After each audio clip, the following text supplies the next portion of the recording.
घासी के रंग मरंगा गयो रे मुरमन दीवाना होगे।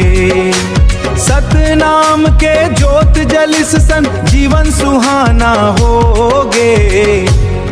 घासी के रंग मरंगा गयो रे मुरमन दीवाना होगे। गिरौदपुरी धाम के डोंगरी चढ़ के दर्शन पायो आज। बाबा के मीठ बचन सुन के मिट गए मन के सब लाज। सत्य के रद्दा मन चलत चलत भाग जगाना होगे। घासी के रंग मरंगा गयो रे मुरमन दीवाना होगे।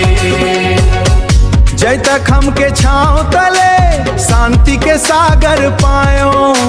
झूठ कपट औ बैर भावला मन ले दूर भगायो। प्रेम दया के फूल गे घर आंगन महकाना होगे। घासी के रंग मरंगा गयो रे मुरमन दीवाना होगे।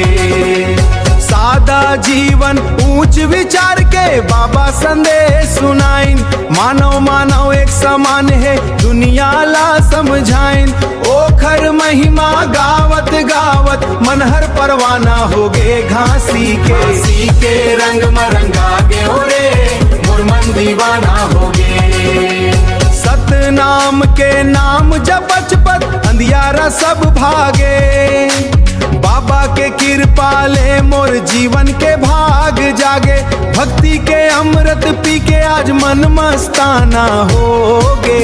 घासी के रंग मरंगा गयो रे मुरमन दीवाना होगे। सतनाम सतनाम सतनाम सतनाम।